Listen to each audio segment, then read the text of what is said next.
Next speaker for the session is Mr. Anurag Anveshi. I request him to please address the audience.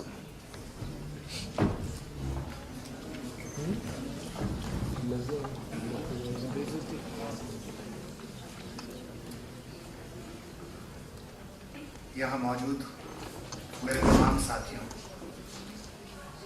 एक ऐसे माहौल के बाद कुछ कहना बेहद जरूरी होता है। कल रात मैंने एक सपना देखा। सपना यह था कि शराब की लत मुझे बुरी तरह पकड़ चुकी है और मेरी पत्नी मुझे समझा रही कि छोड़ दो छोड़ दो। और इसी बीच उसने एक अखबार उठाया और उसमें पढ़कर उसने बताया कि देखो ये शराब से कितने नुकसान होते हैं और कितनी बुरी चीज है। पत्नी की बात मुझे समझ में आई और मैंने कहा कल से बंद। पत्नी ने पूछा वाकई? मैंने कहा बिल्कुल वाकई, कल से अखबार बंद। तो ये लाइट बात इसलिए कि कहीं कंसंट्रेशन इस तरफ भी बन पाए। मेरे भीतर एक साथ दो तरह के लोग होते हैं। एक तो वो जो कहीं नौकरी बजा रहा है समाचार संपादक की, और दूसरा वो जो समाचार संपादक के भीतर बैठकर घुसकर बैठा एक पत्रकार है। जो समाचार संपादक नौकरी कर रहा है उसे हमेशा एक कविता याद रहती है। वो कविता है, यद्यपि यह सही है कि मैं कोई ठंडा आदमी नहीं, मुझ में भी आग है, मगर वह भभक कर बाहर नहीं आती क्योंकि उसके चारों तरफ चक्कर काटता हुआ पूंजीवाद दिमाग है, जो परिवर्तन तो चाहता है मगर आहिस्ता आहिस्ता।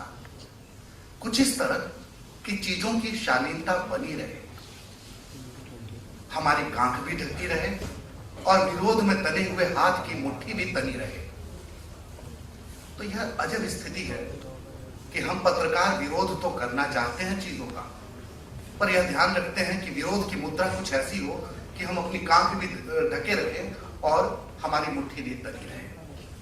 और जो दूसरा पत्रकार, जो उसके भीतर बैठा पत्रकार है, उसे जो दूसरी बात याद आती है वो है सर्वेश्वर की बात, जिन्होंने लिखा था। और अंत में मैं सुनना चाहता हूं एक सच्ची और समर्थ आवाज, अगर कहीं हो। इससे पहले कि मेरा हर कथन शून्य से टकरा कर लौट आए, मैं उस अनंत मौन में समा जाना चाहता हूं जिसका नाम मृत्यु है। वह बिना कुछ कहे मर गया, यह सुनना अधिक गौरवशाली है। वह बिना कुछ कहे मर गया, यह सुनना अधिक गौरवशाली है, यह सुनने से कि मरने से पहले वह कुछ कह रहा था जिसे किसी ने सुना नहीं। और इसी बात के साथ गुजारिश ये करूंगा कि मैं मरने से पहले जो कुछ कह रहा हूं कृपया सुन लें।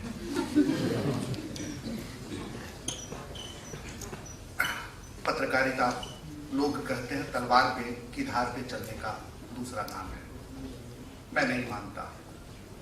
मैं मानता हूं कि पत्रकारिता उस नट की बाजीगरी है जो रस्सी पर चल रहा है संतुलन बनाते हुए।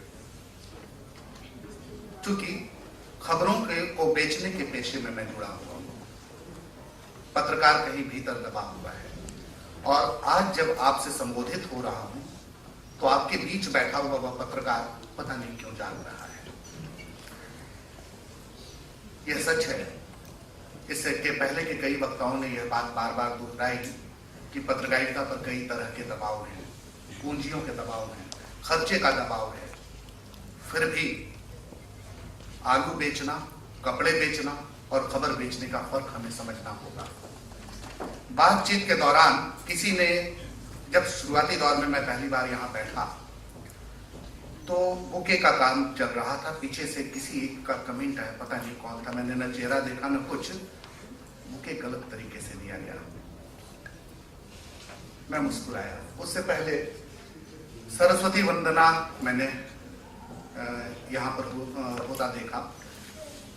संस्कृत में कही गई उन बातों का कहीं कोई अर्थ नहीं समझ में आया। यह अलग बात है, गाने वालों को भी नहीं समझ में आया होगा, लेकिन हम अपनी संस्कृति को पकड़े रहना चाहते हैं। यह अंधेर गर्दी है। मैं किसी पूजा पाठ के खिलाफ नहीं, जिनकी आस्थाएं करें, लेकिन करें तो समझे भी। ये हमारी परंपरा है। सरस्वती से हमने शुरुआत की, सरस्वती की रोशनी पाई, दीप जल रहा है, लेकिन मैं देख रहा हूं कि लक्ष्मी की रोशनी ज्यादा तीखी है और दुर्गा हम सबके भीतर बसने लगी। सरस्वती कहीं हाशिए पर है। इस सरस्वती को हमें जिंदा करना होगा अपने भीतर। एक सवाल बीच में आया था कि पत्रकारिता कैसे हम करें, तटस्थ कैसे होकर लिखें, कैसे एक्टिविज्म की हम बात करें। उस वक्त मुझे एक छोटी सी घटना याद आई। पहला तो कि पत्रकारिता एक साहित्य है, एक ऐसा साहित्य जो दूसरों के मुंह से कहा जा रहा है, आप जिसे रच रहे हैं। लेकिन अक्सर एक उदाहरण आपने सुना होगा, ग्लास में पानी आधा खाली है आधा भरा है, देखने का नजरिया है। बचपन में मैंने भी एक छोटी सी कहानी सुनी थी, मेरी बूढ़ी दादी ने सुनाई थी, और वो कहानी ये थी कि दो छोटे भाई बाहर खेलने जाते हैं और अचानक छोटा वाला भाई रोता हुआ आता है। वो रोता हुआ आता है, दादी पूछती है क्या बात है, क्यों रो रहा है? तो वो बताता है कि देखो भगवान कितना निर्दयी है कि उसने इतने खूबसूरत फूल के साथ असंख्य कांटे खिला दिए। तब तक बड़ा भाई हंसता हुआ आता है। दादी उसकी डांटती है कि छोटा रो रहा है तो उस पर हंस रहा है। तो उसने कहा कि मैं उस पर नहीं हंस रहा, मैं तो खुश इस बात से हूं कि भगवान कितना दयालु है। दादी के चौंकने की बारी थी। उसने पूछा ये कैसे दयालु कैसे है? तो देखो ना, असंख्य कांटों के बीच एक फूल उसने खिला दिया। खबरों के साथ भी हमारा नजरिया ऐसा होना चाहिए। एक छोटा सा उदाहरण, उस वक्त मैं नवभारत टाइम्स में काम किया करता था और दिल्ली पुलिस के लोग वहां के पीआरओ हैं, वो अक्सर प्रेस रिलीज भेज दिया करते हैं कि आज कितने अपराधी पकड़े गए और कैसे कैसे क्या हुआ। इस तरह की खबर हम छापा करते थे। अमूमन रिपोर्टर, चूंकि रिपोर्टर को चिंता ये होती थी कि कॉलम सेंटीमीटर के हिसाब से उनका उस समय पेमेंट बनना होता था, तो मैं बड़ी से बड़ी खबर लिखूं ताकि जितना ज्यादा छपे उतने पैसे बनेंगे। तो वो बड़ी बड़ी रिपोर्ट उसकी बना दिया करते थे, कभी 4 कॉलम की, कभी 5 कॉलम की, और हम लोग उसको काट कर छोटा सिंगल कॉलम कर दिया करते थे। एक दिन मैं भी उकता गया कि ऐसे प्रेस रिलीज को छापने से क्या फायदा। उस दिन खबर ये आई थी कि किसी इलाके में छापेमारी के दौरान 4 बदमाश पकड़ लिए गए थे, 3 फरार हो गए थे। मैंने उस लड़के से कहा कि ये सिंगल कॉलम खबर आज तुमने क्यों लिखी? उसने कहा कि सर आप लोग तो काट कर फेंक देते हैं, इसलिए मैंने सिंगल कॉलम लिखी कि आपको भी मेहनत नहीं करनी पड़ी। मैंने कहा कि वो प्रेस रिलीज मुझे दे दो और उसमें सारे पुलिस कर्मियों के नाम हो और ये सारी चीजें हो। उन्होंने प्रेस रिलीज दे दी। उस दिन जो हमारे यहाँ खबर तैयार हुई वो खबर ये थी, 4 कॉलम की खबर थी, पेज पर लीड लगाई गई थी। खबर ये थी कि सतर्क पुलिस वालों के शिकंजे से भाग निकले 3 बदमाश। यानी उसमें वो भी गिरफ्तारियों की भी बात थी और कहीं सिंगल कॉलम एक लाइन थी कि 3 बदमाश बच निकले। उन्होंने पूरे तरीके से बताया था कि कैसे छापेमारी की गई और कैसे टीम का गठन हुआ। यानी पुलिस को ट्रेनिंग इसी बात की दी जाती है कि आपको अपराधियों की घेरेबंदी कैसे करनी है। अगर वो वहां चूक रहे हैं तो उस खबरची का काम बनता है कि उस बात को उनके फैक्ट के साथ रखें। तो खबर लिखने का तरीका आपके जज्बे को भी पेश करेगा। तटस्थ होने का मतलब दृष्टिहीन होना नहीं होता है। बात निर्भया की नहीं थी कि रेप के इस मुद्दे पर इतनी भीड़ क्यों, मीडिया में इतना कवरेज क्यों। मेरा निजी तौर पर मानना है रेप ऐसा कोई बहुत बड़ा क्राइम नहीं है। रेप ठीक वैसा ही क्राइम है जैसे आप किसी की जेब से पर्स लूट लेते हो। अखबार जब लिखते हैं कि फला लड़की की या फला स्त्री की इज्जत लूट गई, मुझे कोफ्त है इस बात से। इज्जत इतनी छोटी सी चीज नहीं है। लूटने वाला तो लुटेरा है। अगर लुटेरा होमो हुआ और उसकी दरिंदगी का शिकार कोई पुरुष होता है तो क्या लिखेंगे कि फला पुरुष की इज्जत लूट गई? इज्जत बहुत बड़ी चीज है दोस्त। यानी ये सामान्य अपराध मैं इसलिए कह रहा हूं क्योंकि हमारे ट्रेनिंग में ये दे दी गई है कि बचपन से स्त्री और पुरुष का जो भेद बताया गया, पुरुषों ने जो कब्जा जमाए रखने के लिए स्त्री को जिस तरीके से गढ़ दिया मूर्ति की तरह, मैं उसके खिलाफ हूं। जहां तक निर्भया का मामला है, इसके पीछे भीड़ जुटने की वजह यह थी कि हम सब ने उसमें अपना दर्द महसूस किया। दर्द किस बात का? उसके साथ हुए अपराध का नहीं। दर्द हमने यह महसूस किया कि एक अघोषित कायदा कानून हमारे वक्त में भी बना हुआ था कि रात 9 बजे तक घर आओ, हमारी सुरक्षा की चिंता होती थी। पर वक्त बदला, चीजें बदली, हमें लगा कि ये वक्त की मजबूरी है कि मैं रात 11, 12, 1, 2 बजे तक काम कर सकूं, किसी के साथ रहूं। वहां के लोग भी, वो लड़की भी अपने साथी के साथ थी, कोई रात भी बहुत ज्यादा नहीं हुआ था। शहर के लोगों ने ये महसूस किया ऐसा हादसा तो हमारे साथ भी हो सकता है, यह हमारी आजादी पर घात है। यह सारी भीड़ उसकी थी, मीडिया में कवरेज इसका था। मीडिया जहां चूपने का काम कर रहा है, वह जैसे अभी हिंदुस्तान और पाकिस्तान के बीच जो विवाद की स्थिति आई, जाहिर तौर पर जो कुछ हुआ वह किसी भी देशभक्त के लिए बहुत दुखद और शर्म की स्थिति में खड़ा कर देने वाला था। जवाब देना बहुत जरूरी था। मैं राष्ट्र विरोधी नहीं हूं, मेरे भीतर भी देश के प्रति सम्मान है, और जब भी याद करता हूं तो पास्ट की बात याद आ जाती है कि भारत मेरे सम्मान का सबसे महान शब्द जहां कहीं भी इस्तेमाल हो, बाकी तमाम शब्द अर्थहीन हो जाते हैं।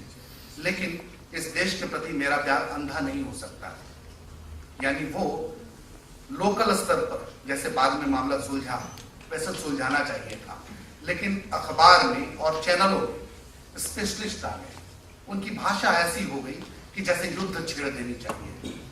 युद्ध कभी किसी सही नतीजे पर आपको नहीं ले जा सकता। इसलिए मीडिया को वहां चौकन्ना होना चाहिए था कि युद्ध की भाषा बोल रहे हैं राजनीतिज्ञ, ऐसा क्यों कर रहे हैं। यहां पर फिर कविताओं के जरिए मुझे कुछ बात तो फिर याद आती है।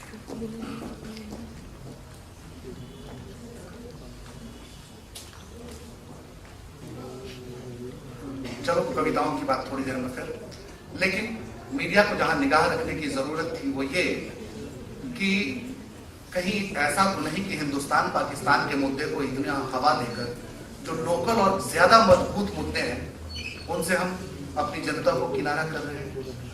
राजनीतिज्ञों की ये चाल कहीं कामयाब होती नहीं है।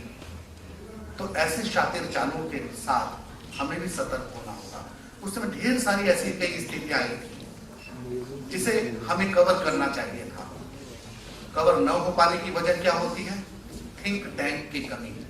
और जहां थिंक टैंक है उनके सोच पाने की बात बाकी स्टाफ के बीच कम्युनिकेट न हो पाने की वजह, यानी कम्युनिकेशन के बिजनेस कर रहे लोगों के बीच भी कम्युनिकेशन गैप रह जाता है।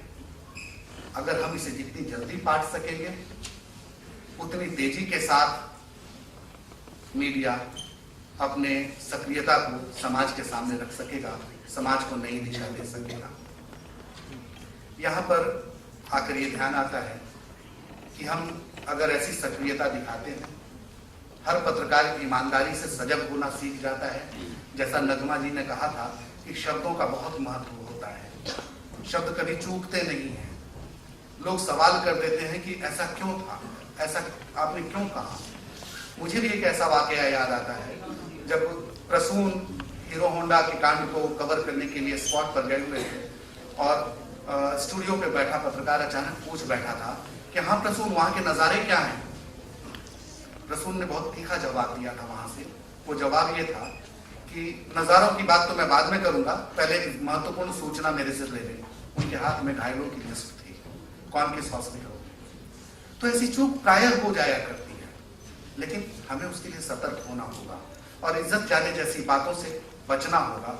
जब हम ये करना सीख जाएंगे हम नई दिशा दे पाएंगे और ये उम्मीद कर पाएंगे कहते हुए कि इस नदी की धार से ठंडी हवा आती तो है, नाव जर्जर ही सही लहरों से टकराती तो है, एक चिंगारी कहीं से ढूंढ लाओ दोस्तों, इस दिए में तेल से भीगी हुई बाती तो है। शुक्रिया।